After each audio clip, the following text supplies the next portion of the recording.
Buenas tardes, ¿cómo están? Bien, qué gusto saludarles. Los que no me conocen, yo soy la prueba del pastor. Soy su esposa, me llamo Leonor y estoy aquí para servirles, ¿verdad? Me da muchísimo gusto verles. Ok, algunas aclaraciones antes de comenzar, ¿verdad? Para mí es un gusto el poder compartir una prédica como la que hoy vamos a escuchar, porque la iglesia pues es edificada, ¿verdad? Con la palabra del Señor. Entonces yo quiero pedirles, yo sé que aquí hay muchos que saben mucho, ¿verdad? Pero que hagas un ladito lo que sabes mucho y tratas de tener un corazón sencillo y poder aprender a lo mejor algo de todo lo que se va a hablar que puedas añadirle a tu conocimiento. No soy Armando Alduzzi, soy Leonor Rosell y como tu pastora pues me he preparado para poderte platicar un poquito acerca de este tema que tiene que ver con los últimos tiempos. La postura que tenemos que tener, porque todo mundo tiene que tener una postura acerca de los últimos tiempos, y eso se llama escatología.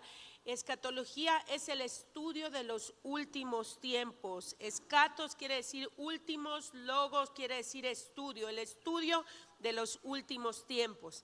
Y de repente escuchamos esta palabra y creemos que tiene que venir alguien de algún otro país, de Guatemala, que tiene que ser así un megaprofeta que te escupa para que sientas que es la palabra del Señor o te empuje, pero no, yo ni te voy a escupir ni te voy a empujar, ¿verdad? Solamente trata de abrir tu cuaderno, trata de poder anotar aquellas cosas que pueden ser buenas para que añadas eso que se necesita para este tiempo en nuestras vidas.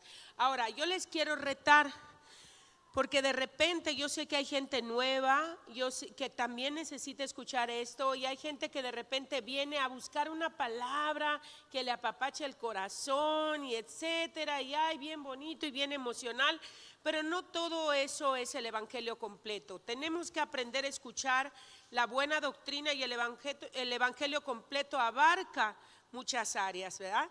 Entonces es importante que podamos tener añadir a nuestra vida este conocimiento, ¿verdad? Para que podamos nosotros tomar una postura. Y yo te voy a decir por qué nos es necesario. El jueves lo dije, pero lo quiero repetir hoy. Lo primero que va a ocurrir cuando yo tomo una postura acerca de los últimos tiempos es que va a afectar de manera positiva cómo yo leo el Antiguo Testamento y cómo leo el Nuevo Testamento. Se va a convertir en un filtro. Voy a empezar a escuchar y se va a convertir en un filtro de aquello que escucho, y va a servir para edificar mi vida de otra manera. Lo segundo que va a afectar es mi manera de orar, porque cuando yo ya tengo un acuerdo con una postura, entonces mi manera de orar va a cambiar, va a estar más direccionada, va a estar dirigida, ¿verdad? Entonces es bien importante que yo pueda comprender esto. Número 3, va a afectar mi estilo de vida. Muchas veces estamos cómodos. Se me olvidó decir algo antes de empezar. Estábamos en un viaje y Fredo, en toda su inmensa sabiduría, ¿ya?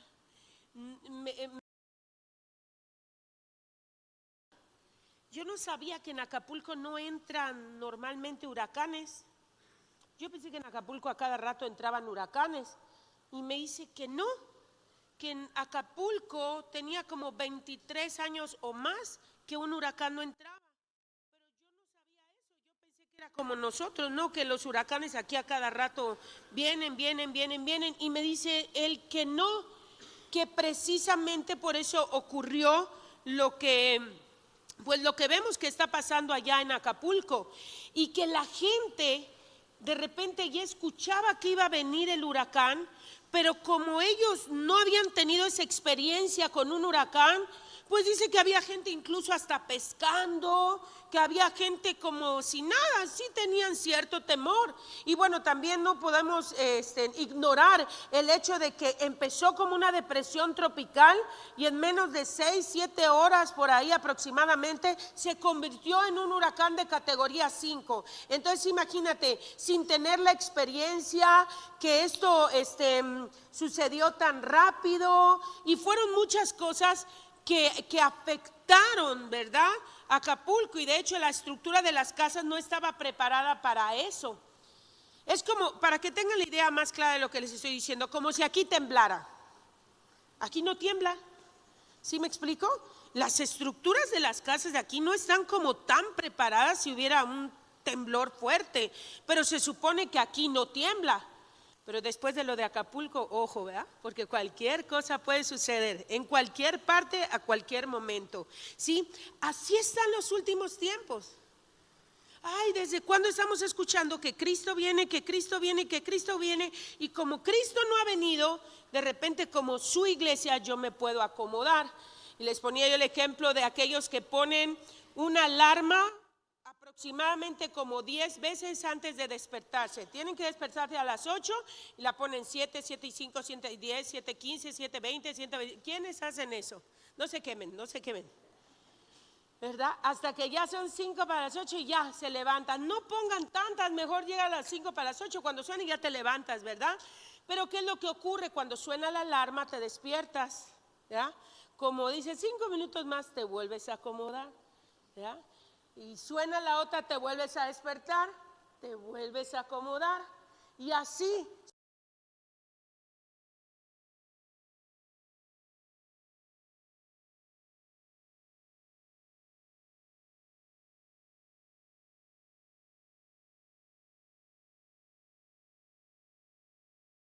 Pero como vemos que no pasa más, en la pandemia, ay, la iglesia se llenó y todo, yo solo quiero seguir a Cristo y Señor.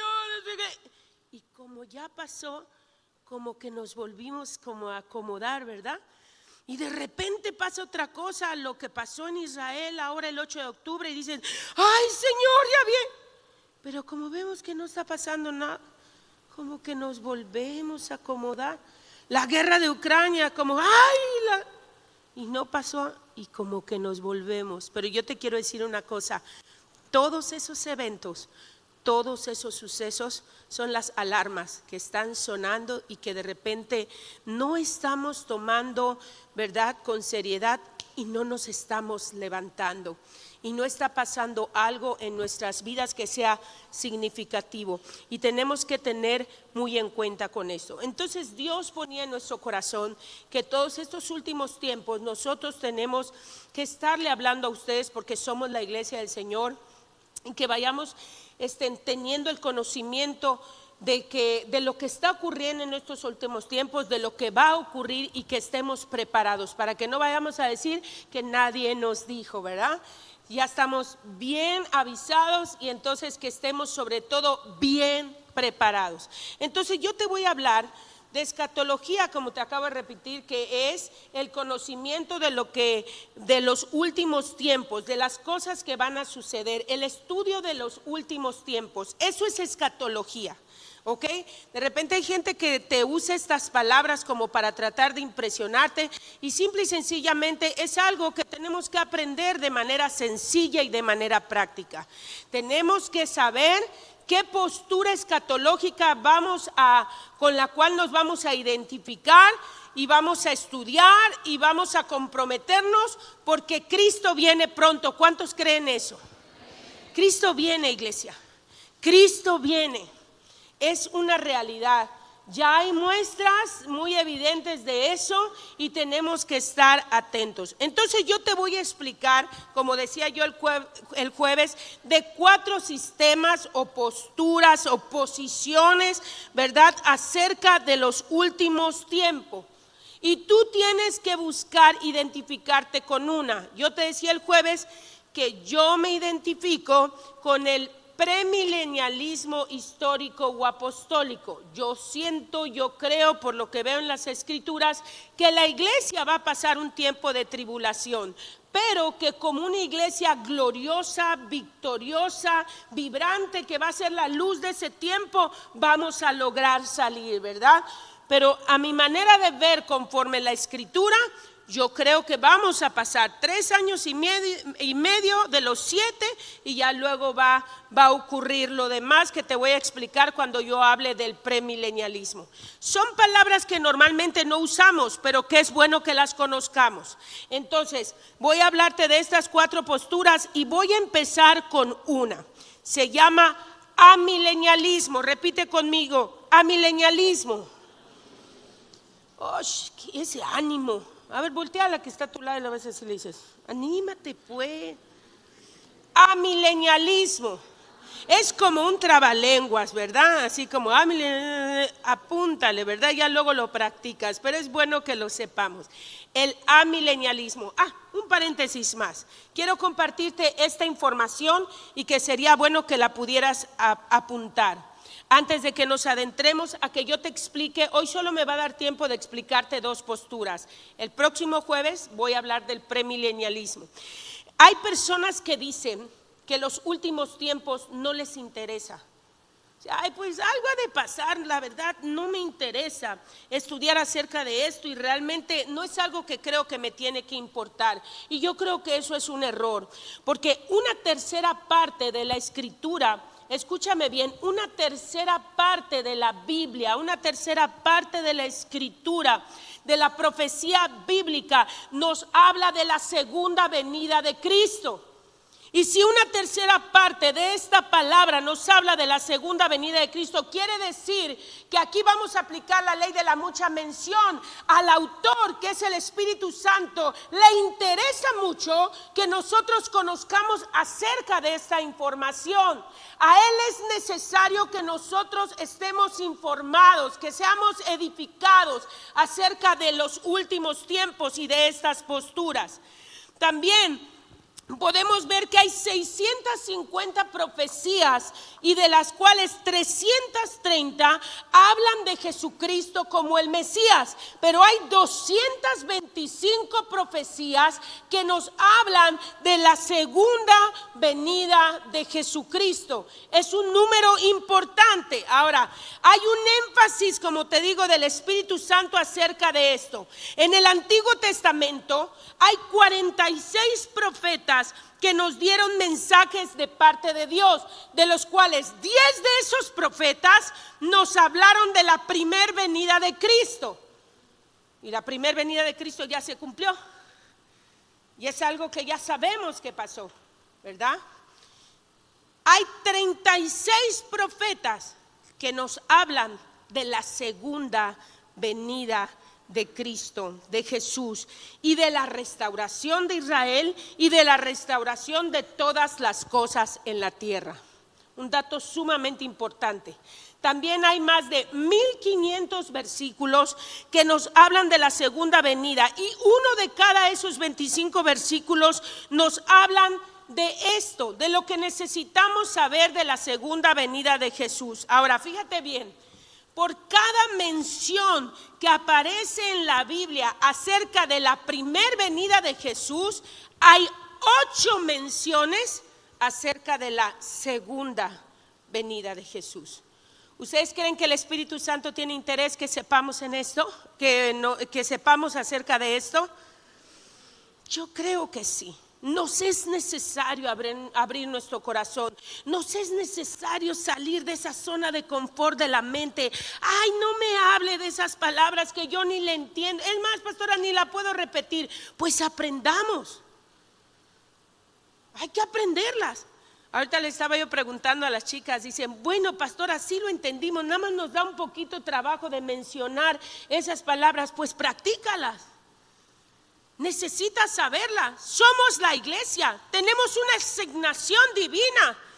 ¿A quién la gente va a acudir cuando necesite saber? Y que reciba una información sana, que no reciba una información que tenga otra connotación o que haya manipulación. Simple y sencillamente vamos a aprender lo que dice la palabra sin nada de fondo. ¿Sí me explico? Por ejemplo, yo soy un poco escéptica de repente con tanto profeta y con los profetas, y la iglesia se ha hecho adicta a esos profetas. ¿Y qué es lo que la gente va a buscar cuando llega un profeta a un lugar? Que le profeticen que le va a comprar una casa, que le profeticen que va a tener un coche, que le profeticen que se va a casar, que le profeticen que va a ganar mucho dinero. Y esa no es la verdad profética de la palabra. Lo que es la profecía original es todo aquello que me vuelve a conectar con la eternidad, con Cristo, aquello que me dirige hacia ese lugar. Vaya, no quiere decir que esté mal o que te digan que te van a dar una casa. Si tú no la quieres, me la regalas. Pero no es ese el origen. No es eso. La gente tenemos eventitis, congresitis, queremos que nos soplen, que nos escupan, que nos empujen, que nos sigan. ¿Y qué ganamos con eso? Tenemos ídolos en las iglesias cristianas. ¿Sí o no? Ay, es que ya me tocó. ¿Y? Es una persona como tú y como yo que tiene un llamado nada más.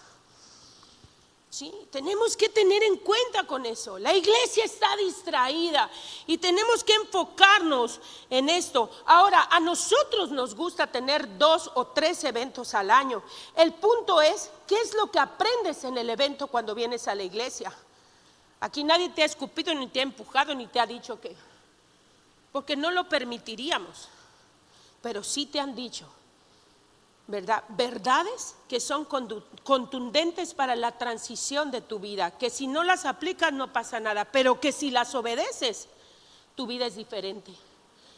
Y a las pruebas me remito. ¿Ok? Entonces es bien importante que tengamos en cuenta eso, porque tú puedes ir a 50,000 eventos, conocer a 50,000 gente y estar viviendo una vida de pecado. Eso es lo que me debe de importar. ¿Ok? Entonces vamos a hablar del amilenialismo. El amilenialismo, voy a separar la palabra a y milenio. A quiere decir no existente o no, algo que no existe. A es no, ¿ok? Milenio tiene que ver con 1000 años. Entonces, amilenialismo quiere decir que no existe para ellos el milenio como algo literal. Esta es la primer postura de la que te voy a hablar. Te repito, hay 4. Amilenialismo, postmilenialismo, premilenialismo. Si quieren, le voy a decir despacio para que lo apunten. Apúntenlo y apréndanse estas palabras, ¿verdad? Amilenialismo, amilenialismo, postmilenialismo, premilenialismo. Y el premilenialismo se divide en 2. El premilenialismo dispensacional y el premilenialismo histórico o apostólico, que es el que yo comparto, el que yo creo que va a ocurrir. Pero tú vas a escuchar ahora y tú vas a tener la responsabilidad de saber qué postura vas a tomar.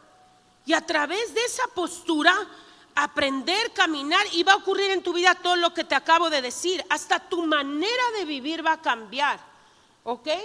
Vas a saber qué estás haciendo con tu vida, vas a saber en qué estás invirtiendo tu tiempo, vas a saber en qué estás invirtiendo tus recursos, vas a saber aún cómo compartes el evangelio, vas a saber qué estás haciendo con tus dones, ¿ok?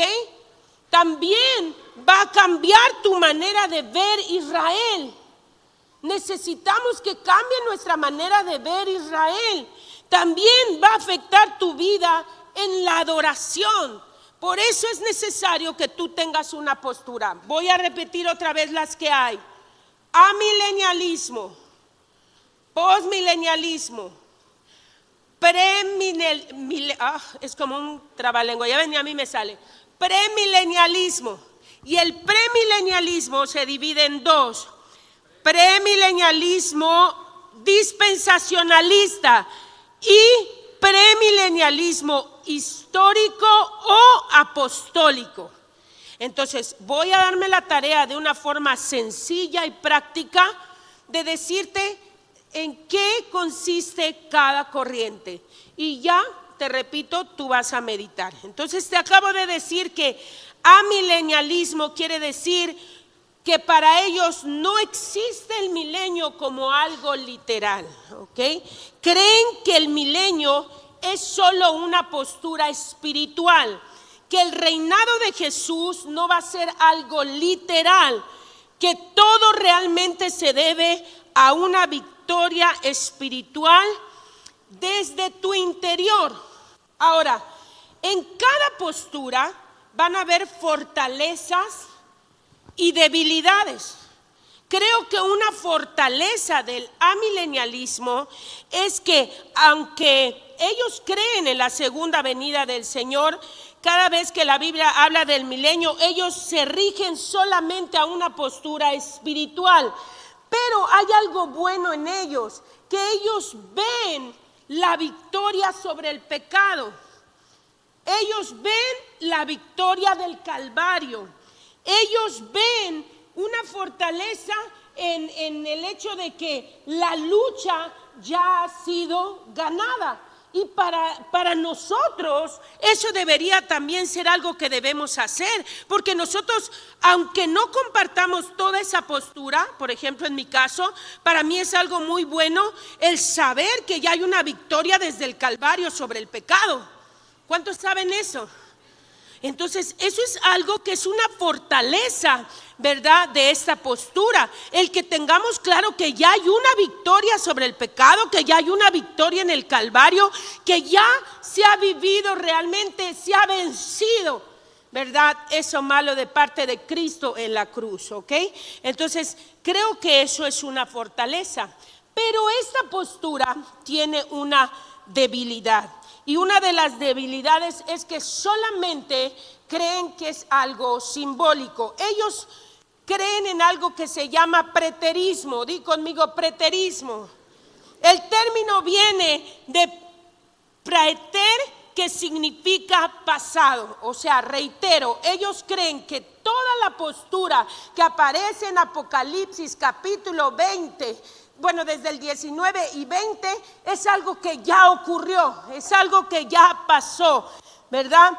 Que su punto de vista es que las profecías bíblicas concernientes al fin de los tiempos ya se cumplieron. Se oponen a que las profecías tendrán un cumplimiento futuro. Ahora, el que tomemos una postura ante los últimos tiempos no quiere decir que nos lleve a pelearnos unos con otros, ¿sí? Porque de repente cuando aprendemos algo ya queremos pelear con todo mundo para sostener lo que nosotros creemos. Dos de las personas que más admiro y que más quiero son amilenialistas, y yo los amo y les voy a seguir admirando por toda la vida. Yo no voy a pelear con ellos esto. Por supuesto que yo no creo que esto ya pasó, pero yo respeto su postura. Ahora, ellos sí creen que Cristo viene, porque hay diversas posturas que no creen que viene Cristo por segunda vez, y ahí pues ni siquiera me voy a ocupar un tiempo en hablarles de eso, porque todos nosotros, bueno, les pregunté ahorita al principio y se los voy a volver a preguntar: ¿cuántos creen que Cristo viene y que viene pronto? Entonces estamos en un acuerdo. Puede ser que tu postura sea diferente, pero estamos en acuerdo de que Cristo viene pronto, y esto no es para pelear unos contra otros, ¿ok? Entonces, a lo mejor tú piensas que eso ya pasó, ¿verdad? No encuentro un sustento bíblico total en relación a esto. He leído ya varios comentarios, he visto varios material. No encuentro un sustento. Hay muy pocos versículos que puedan fundamentar esto. Sin embargo, hay gente que lo cree. Ellos niegan la cualidad profética del libro de Apocalipsis y enseñan que esto ya aconteció en el año 70 después de Cristo, cuando Roma invade y destruye Jerusalén, ¿verdad? Y termina con la destrucción del templo. Para ellos todo lo que se dice en el capítulo 20 de Apocalipsis que tiene que ver con el milenio, ya pasó. 70 después de Cristo entraron, destruyeron Jerusalén, pasó eso y esa es su postura. Ya eso ya sucedió. Ellos enseñan que todo evento asociado con el fin de los tiempos es como por ejemplo tribulación, resurrección de los muertos, juicio final, ya ha ocurrido. Ahora, el problema con esta postura es que el preterismo lo lleva a introducirse a algo que se llama la teología del reemplazo. Y esto es un peligro, porque ellos dicen que la iglesia gentil, o sea, nosotros, reemplazamos a Israel. Y eso no puede ser una verdad, porque Dios tiene pacto con su pueblo Israel. Y eso no va a cambiar. Un pacto de Dios es eterno, eso no cambia. Entonces se puede añadir algo, pero nunca cambiar. Entonces la teología del reemplazo es peligrosa, porque nos hace creer otra cosa. Nos hace creer que como iglesia vamos a reemplazar. Por eso ven que hay pastores que dicen: ay, lee este versículo, quita tu nombre donde dice Israel y pon el tuyo y recíbelo. Mangos. O sea, yo puedo orar por ti, pero lo que es de Israel y eso no va a cambiar. ¿Sí me están siguiendo? Entonces son dos cosas, ¿verdad? El preterismo y la teología del reemplazo, ¿verdad? Esta postura camina en eso, el amilenialismo. O sea, creen, lo voy a resumir, que esto ya pasó, que es un estado espiritual. Creen que todo ya ocurrió en el 70 después de Cristo, cuando invadió Roma, que destruyen Jerusalén, y ellos caminan creyendo la teología del reemplazo, que la iglesia gentil reemplaza a Israel. Y eso es lo que ellos creen. Ese es el amilenialismo. ¿Dónde está el sustento bíblico? Ellos usan para sustentar todo esto en Mateo 24. Todo lo que describe allá Jesús dice que ya pasó, que ya ocurrió. Esto de igual manera lo lleva, ¿verdad? Quisiera que me pongas Mateo 24, 34, por favor.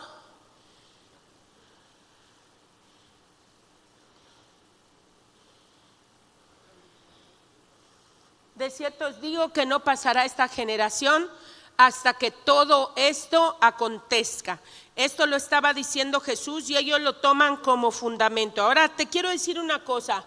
Nosotros fuimos injertados en el olivo original, Israel, a través de Cristo. En Cristo nosotros tenemos acceso a las promesas, ¿verdad? Tenemos acceso al nuevo pacto, pero no significa que eso nulifica lo anterior. Y te lo voy a mostrar en la escritura, en Jeremías capítulo 31, del verso 33 al 36, si me lo pones, por favor.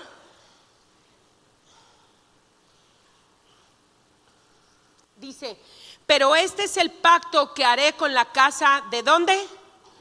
Después de aquellos días, dice Jehová, daré mi ley en su mente y la escribiré en su corazón, y yo seré a ellos por su Dios, y ellos me serán por pueblo.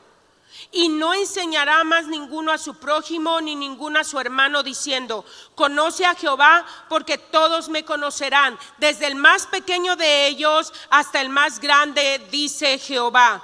Porque perdonaré la maldad de ellos y no me acordaré más de su pecado. Así ha dicho Jehová, que da el sol para luz del día, las leyes de la luna y de las estrellas para la luz de la noche, que parte el mar y braman sus ondas. Jehová de los ejércitos es su nombre. ¿Ok?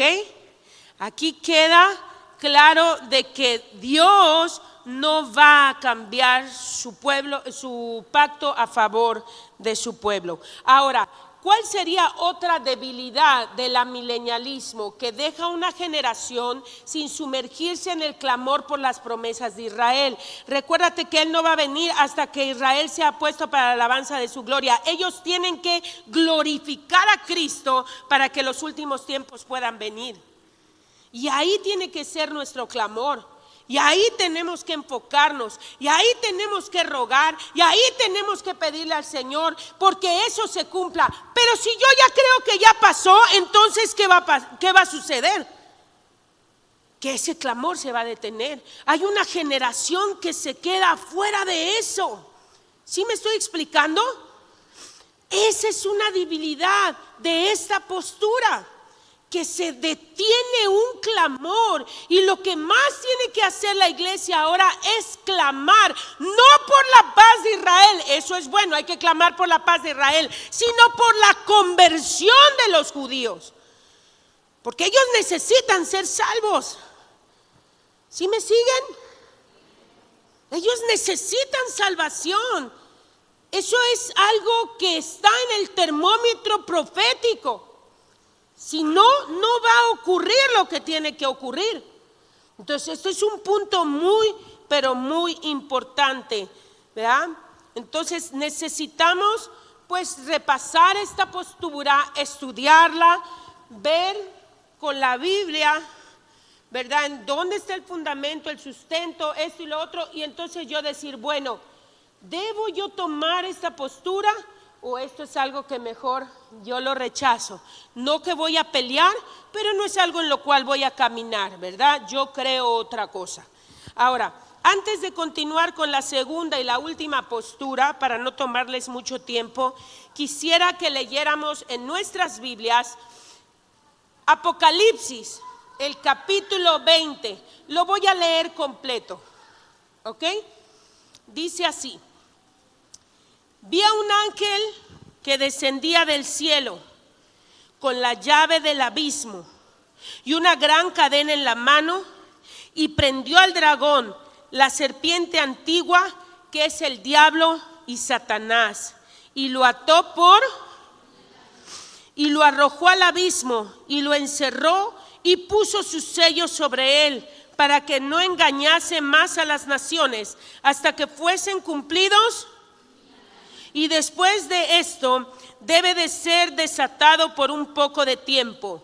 Y vi tronos y se sentaron sobre ellos los que recibieron facultad de juzgar. Y vi las almas de los decapitados por causa del testimonio de Jesús y por la palabra de Dios, los que no habían adorado a la bestia ni a su imagen, y que no recibieron la marca en sus frentes ni en sus manos, y vivieron y reinaron con Cristo. ¿Cuánto? Pero los otros muertos no volvieron a vivir hasta que se cumplieron 1000 años. Esta es la primera resurrección. Bienaventurado y santo el que tiene parte en la primera resurrección. La segunda muerte no tiene potestad sobre estos, sino que serán sacerdotes de Dios y de Cristo, y reinarán con él. ¡Aleluya! Gloria a Dios.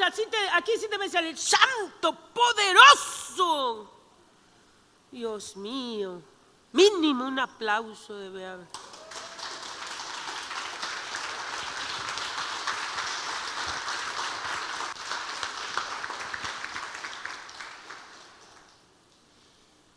Cuando los 1000 años se cumplan, iglesia, Satanás será suelto de su prisión y saldrá a engañar a las naciones que están en los 4 ángulos de la tierra, a Gog y a Magog, a fin de reunirlos para la batalla, el número de los cuales es como la arena del mar. Y subieron sobre la anchura de la tierra y rodearon el campamento de los santos y la ciudad amada. ¿Y qué dice ahí? Y de Dios descendió fuego y los consumió. Y el diablo que los engañaba fue ¿qué? Y el diablo que los engañaba, díganlo con más entusiasmo.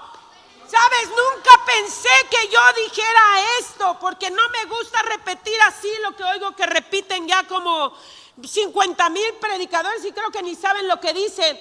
Pero sabes una cosa, realmente ahora con convicción te digo, cuando lees versículos como estos y sabes cuál es el futuro de Satanás, tú puedes llegar a la conclusión de que cuando él te quiera recordar tu pasado, tú le puedes recordar su futuro que ya está establecido. Y eso no va a cambiar. ¿Cuál es su futuro? Ya está dado, ya está establecido, iglesia. Cuando los 1000 años se cumplan, Satanás será suelto de prisión, más adelante, y subieron sobre la anchura de la tierra y rodearon, no tampoco. Y el diablo que los engañaba fue lanzado en el lago de fuego y azufre. ¿Dónde estaban quién? ¿Y quién más? Los otros 2 achichincles. Ahí estaban ya los 3. Los que te han refregado la vida porque tú a veces les crees más a ellos que a Dios. Ahí están, en donde tienen que estar. Y la soberanía de Dios los llevó ahí.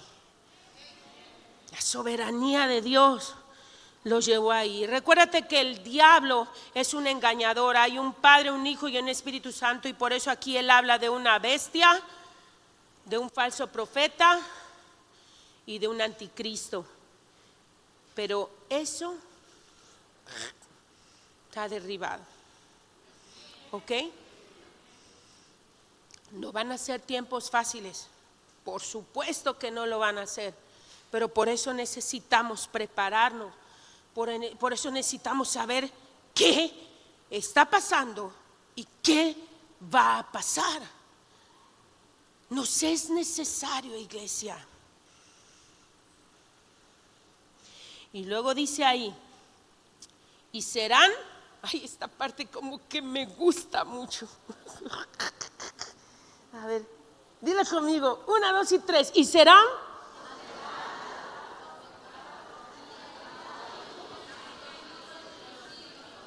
No sé qué dijeron, pero gloria a Dios por eso.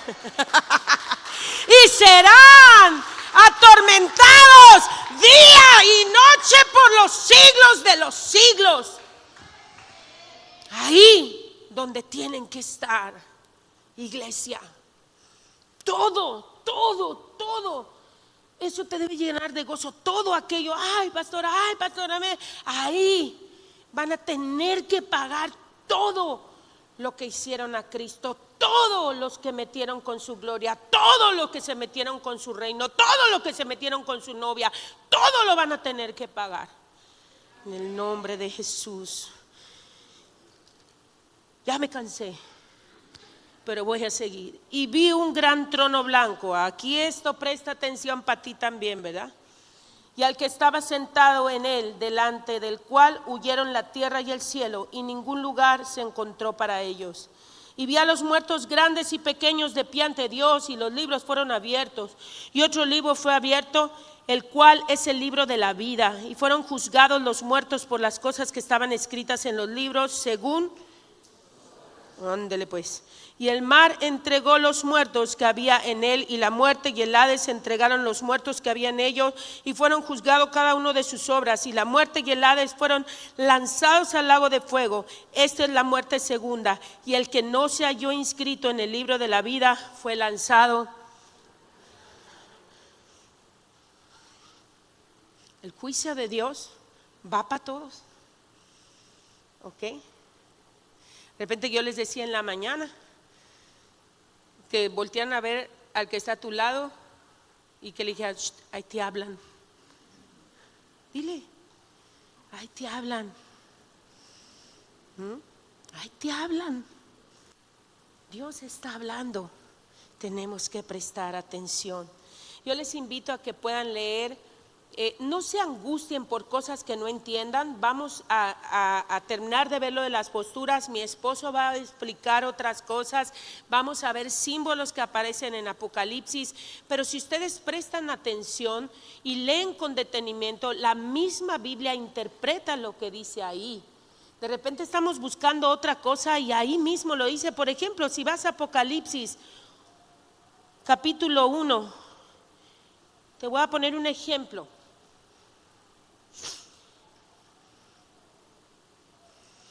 Apocalipsis capítulo 1.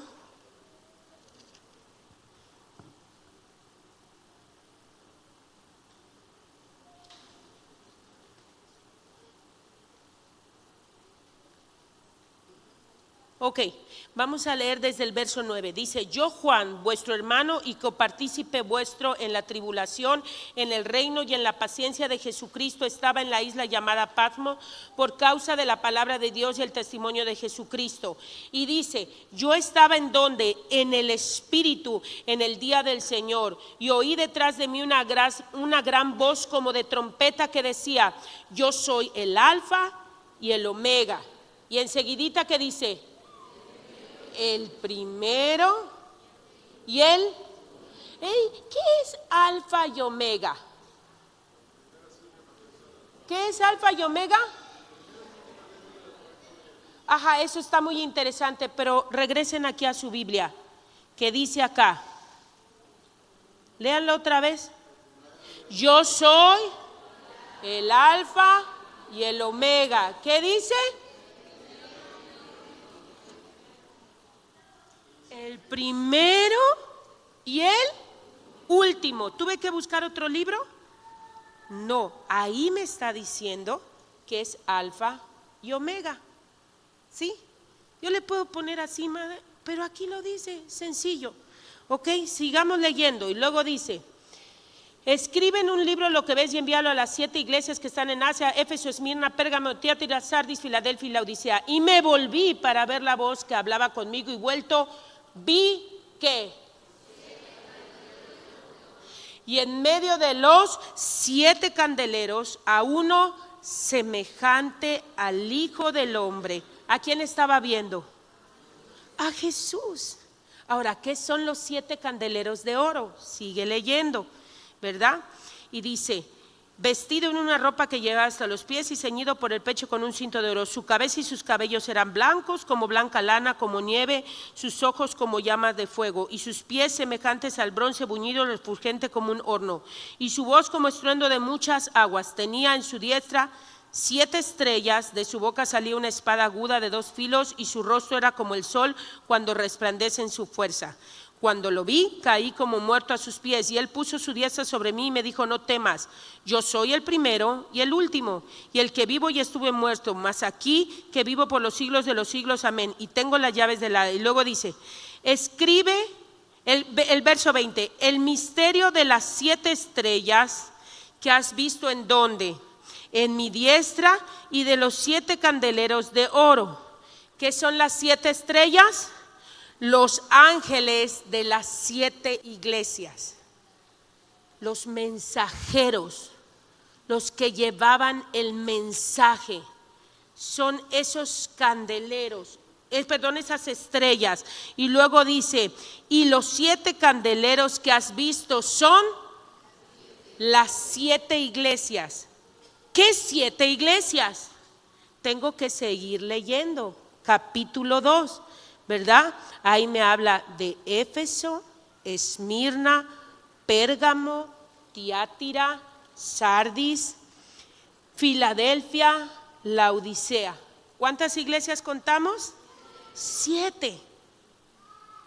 ¿Sí se dan cuenta que ahí el mismo relato está dándote la explicación de qué son esos símbolos? Pero se dan cuenta que estamos leyendo despacio. Si nosotros queremos hacerlo, ¡ay, es que yo quiero hacer! No, métete con Cristo, siéntate con tu Biblia, agarra tu palabra y empieza a leer, pero no le permitas al diablo que se te atraviese en tu mente TikTok, la cocina, los frijoles, ¿con qué vas a pagar la renta? ¿Dónde se habrá ido mi marido? ¿Dónde está la vieja de mi esposa? ¿Dónde están mis hijos? Señor, ¿cómo voy? Porque no vas a entender nada. ¿Sabes por qué? Porque no estás en el Espíritu. Estás en tu ustedes lo dijeron, no yo. ¿Sí me estoy explicando? No entendemos porque entramos a estudiar esto en la carne para querer añadir conocimiento, y lo que necesitamos es revelación de lo que ya conocemos. Esa es la diferencia. ¿Sí me están siguiendo? Bueno, entonces les dejo de tarea que lean Apocalipsis, el capítulo 19, lean el capítulo 20, lean el capítulo 21. Anoten, si hay algo en lo que yo pueda ayudar, y yo lo sé con gusto, si no, lo vamos a estudiar, lo vamos a averiguar y veremos a alguien que nos enseñe de manera práctica, ¿ok? De una forma práctica, que lo podamos comprender todos. Ya voy a terminar. La segunda postura en la que te quiero hablar se llama postmilenialismo, ¿ok? El postmilenialismo es una postura que cree que Jesucristo vendrá después del milenio. Ahora, para ellos los 1000 años no son literales, o sea, no son 1000 años en tiempo, sino ellos al referirse a los 1000 años se refieren a un tiempo largo, a un tiempo extenso, pero no 1000 años como tal, ¿verdad? Hay una fortaleza en esta postura. ¿Sabes cuál es? Que ellos creen que hasta que la iglesia no cristianice a todos, las 7 esferas. A ver, ¿cuáles son las 7 esferas? Hay tecnología, arte, educación, política, ¿qué más? Ayúdenme. Cultura, ¿es otra de las esferas? ¿Verdad? Economía, ¿sí? Cuando ya la iglesia haya culturizado todas esas esferas sin Cristo, entonces Cristo viene. ¿Sí me expliqué? ¿O lo vuelvo a repetir? El postmilenialismo cree que cuando la iglesia haya evangelizado o cristianizado o sensibilizado a toda la gente del universo, de la tierra, entonces Cristo va a venir. Esta postura es un poco peligrosa, ¿verdad? Porque eso está bien complicado que ocurra. Si nosotros nos damos cuenta, estamos viviendo cada vez más en decadencia. ¿Sí se dan cuenta o no se han dado cuenta? Cada vez la situación va peor, peor, peor. ¿Y saben cuál es la parte que me preocupa más? Que eso está pasando.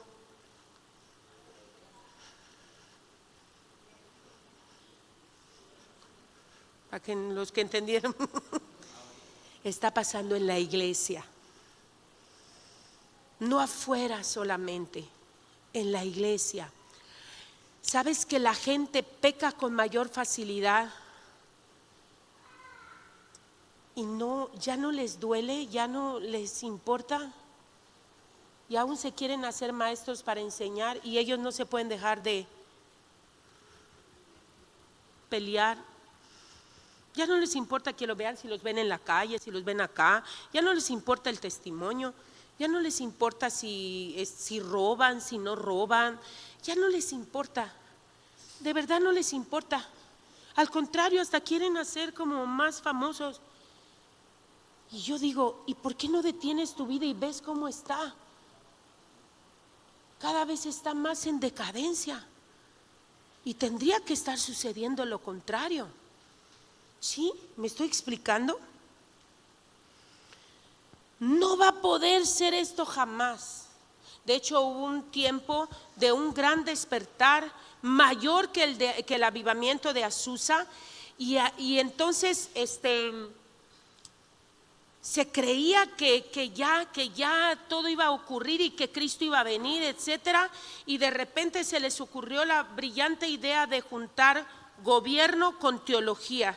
Y escúchame bien, esto es bien difícil. Gobierno y teología es imposible que se junte sin Cristo. La teocracia solamente se puede lograr cuando Cristo la establece. La teocracia, teos, Dios, kratos, gobierno, el gobierno de Dios. No puede darse de otra forma, ¿sí? Entonces, esta postura cree eso, que va a venir un tiempo mejor, que va a venir algo tremendo, que la iglesia y la tierra y el universo va a mejorar. Pero te quiero decir, iglesia, que ese es un gran error. Ellos creen que Cristo volverá cuando todo haya sido impactado o cristianizado, para que ya, ¿verdad?, sea establecido su reino en la tierra. Y esta postura también es muy peligrosa. Estamos viviendo en tiempos difíciles y los que se aferran a esta postura creen que el mundo se va a ir mejorando cada vez. Ahora, no es la perspectiva que presenta la Escritura del mundo de los últimos tiempos. El libro de Apocalipsis es fácil ver que el mundo será un lugar terrible en aquel tiempo. De hecho, el apóstol Pablo lo denomina un tiempo peligroso. Búscame ahí 2 de Timoteo 3, por favor. Vamos a leer del 1 al 7. Dice: también debes de saber esto, que en los postreros días vendrán tiempos como peligrosos, porque habrá hombres amadores de sí mismos, avaros, vanagloriosos, soberbios, blasfemos, desobedientes a los padres, ingratos, impíos, sin afecto natural, implacables, calumniadores, intemperantes, crueles, aborrecedores de lo bueno, traidores, impetuosos, infatuados, amadores de los deleites más que de Dios, que tendrán apariencia de piedad, pero negarán la eficacia de ella. A esos, ¿cómo? Evita, ¿verdad? A esos evita. Sigue, por favor, porque de estos son los que se meten en las casas y llevan cautiva. Bueno, no, ya, hasta el otro. Sale, hasta el que quedamos, del 1 al 5. Tiempos peligrosos. Los postmilenialistas dan una interpretación diferente a su significado original y esto representa un gran peligro. Ahora, hay una parte más, si me ayudan ya los chicos, ya se me fue. Hay una parte más en esta postura que debemos meditar. Si existen versículos en donde las profecías de la Escritura fueron cumplidas literalmente, como Isaías 7:14, Mateo 1:23, Isaías 53 del 4 al 9, Primera de Pedro 2:24, en donde nos habla de que Cristo vino por primera vez y se cumplió literalmente. ¿Por qué la gran cantidad de versículos que te mencioné al principio, 1500, por qué no se han de cumplir literalmente? ¿Sí ven como que hay una incongruencia? Porque aquí sí se tendría que cumplir y aquí no, si es la misma palabra. ¿Sí me siguen?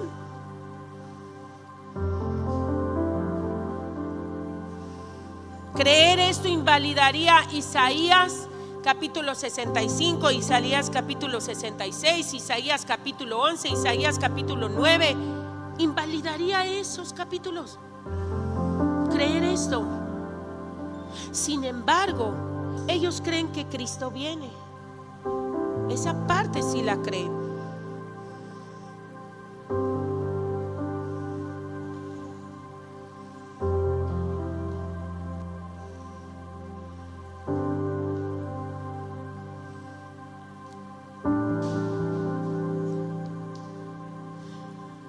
No podemos interpretar la profecía bíblica de manera subjetiva, porque no vamos a lograr, no vamos a conseguir nada.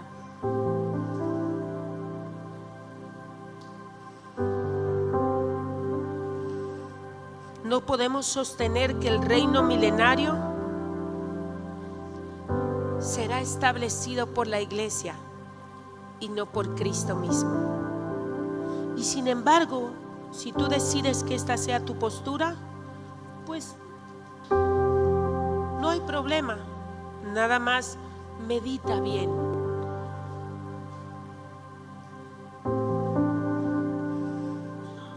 Pero medita a través de la voz del Espíritu Santo. Tú pregúntale a Él y estudia, lee. Adéntrate. Y cuando tú ya tengas una postura, entonces acuérdate lo que te dije al inicio. Ve que tu forma de actuar cambie. Ve que tu forma de orar cambie. Ve que tu forma de ver Israel cambie. Ve que tu vida cambie y sepas en qué te la estás gastando. Y yo les hacía una pregunta en la mañana y se las voy a hacer a ustedes con sus ojitos abiertos, y yo quisiera después hacerla con sus ojos cerrados. Pero ¿alguna vez te has puesto a pensar qué sería si tú mueres como si nunca hubieras conocido a Cristo? Cierra un momentito tus ojos. ¿Te has pensado alguna vez si tú puedes morir sin haber conocido a Cristo?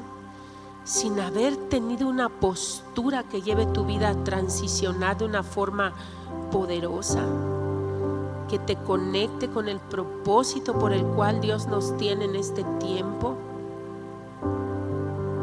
que haga que tu egoísmo, que nuestro egoísmo sea echado a un lado. ¿Te imaginas morir como si nunca hubieras conocido a Cristo? Como si nunca hubieras tenido una postura que te estableciera en el fundamento correcto. Que eso te lleve a dejar de ofenderlo con acciones. Que eso te lleve a tomar decisiones claras acerca de tu vida, de tu santidad, de tu consagración. Que solo justifiques: ay, yo no entiendo esto, entonces hago lo que quiero. O yo entiendo mucho, pero también hago lo que quiero. Señor, tú sabes que yo no conozco nada, pero con humildad de corazón he venido a entregar el mensaje que hace mucho que me dijiste, y yo te agradezco que aún con mis palabras quizá torpes me hayas permitido hablarle a tu iglesia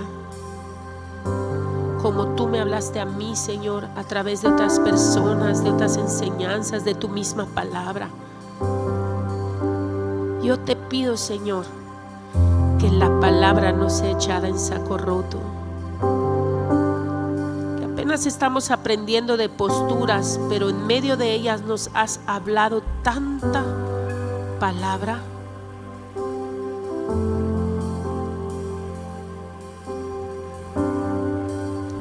Que podamos hacernos responsables, Señor. Que podamos hacernos responsables de lo que hoy hemos recibido, Dios. Quizá ayer yo no lo sabía, pero hoy yo ya lo sé. Que yo pueda hacerme responsable de lo que he recibido, Señor, en esta mañana. Que yo no justifique más, Señor.